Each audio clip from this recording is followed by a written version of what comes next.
Hey Warhawks, this is Colonel Wilson. Welcome to week 14 of Freeform Friday, episode 14. We stand here, Chief Blaze and I, my wingman, here as part of the Defender Ruck, the 343rd Training Squadron, out here to honor the fallen defenders. Chief, pretty awesome environment, pretty awesome event today. Yeah, definitely a special day to get out here. And we had Senior Master Sergeant Brian Wims. He was here from the Pentagon, former instructor at the schoolhouse.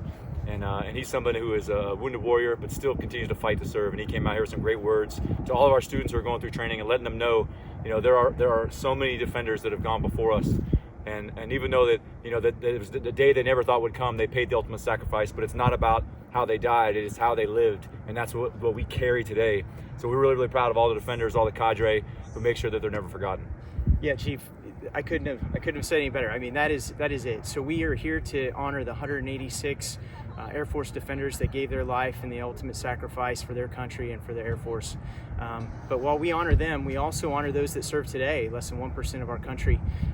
If you think about security forces, you think about the defenders at every base you're at. They work around the clock. They're vigilant.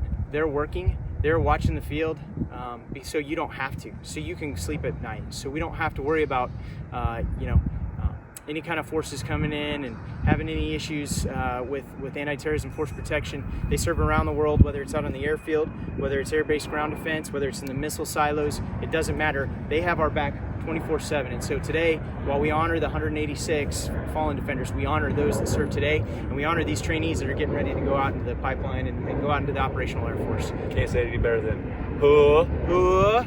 So they are on about a 5-mile ruck right now, and so we've just stopped to do Freeform Friday here for a few minutes. But we also had a great senior leaders conference this week. Super impressed with the participation, and we had some great speakers that came out, including Major General Levitt, who is out here to talk about force development. And really, if you talk about our 3 priorities, you've got people, you got modernization, you got partnerships, and she focused on people. Chief, what do you think of her presentation? Yeah, I loved it, sir. I think she really talked about how we utilize the talents of our Air Force, how we really think about how we build an airman and how we utilize an airman throughout their time with us. And yeah, I really think it shows how we got to do things a little bit differently, right? We cannot continue to rely on the same way of doing things, especially, a lot of times we front load training and then we just kind of have experiences teach airmen. But we got to think about how do we prepare people for what's to come, and not only to win today, but to make sure that they have the advantage they need going in the future. Yeah, I mean, the point was we're looking at the future, just like you said, Chief, and then we're looking at the airmen we need.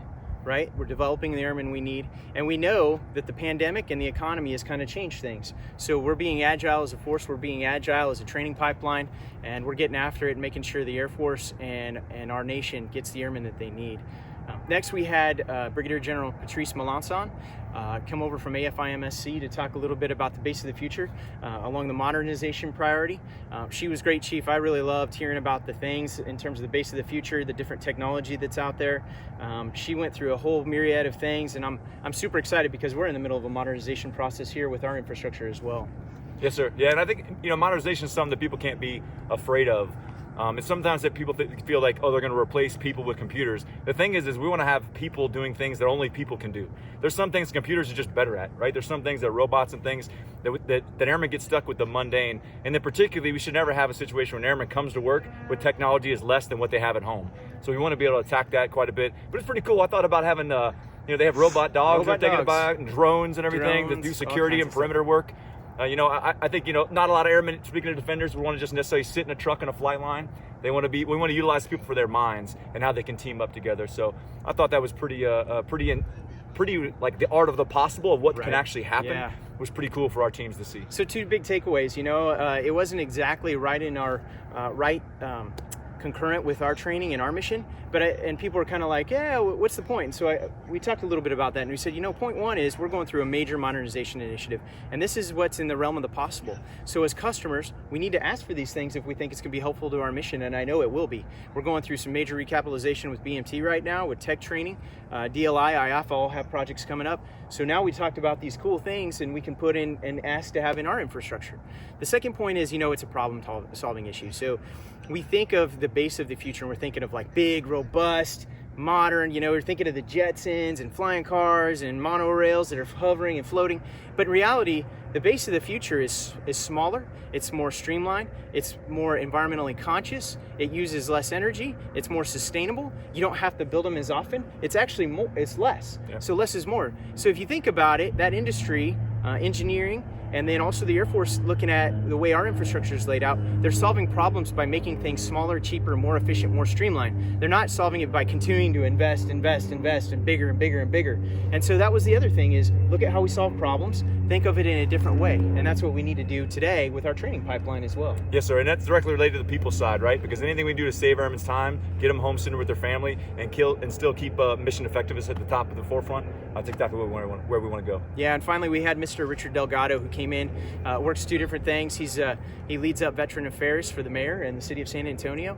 He also works out at the University of Texas San Antonio, different programs out there for veterans as well. So he gave us an insight into some great opportunities that are out there to get out there as airmen, as military members, to be a part of the community. And he talked a little bit about some of the things that are important to the mayor and taking care of the military here in the local area around JBSA and city of San Antonio. And I was really happy to have him come and have somebody, when we talk about partnerships with JBSA, the city of San Antonio couldn't be a bigger partner. We really rely heavily on those guys. Absolutely, sir. Yes, so our wing, everything is a team sport. JBSA is a team sport, and life is a team sport. It was just great to really talk about how we talked about transitioning to civilian life, his experiences in that, and then advice to our leadership teams too, to make sure that we're thinking about that as people transition. Yeah, and at the end of it, we walked through, just like I said, we had 3 speakers, our three priorities.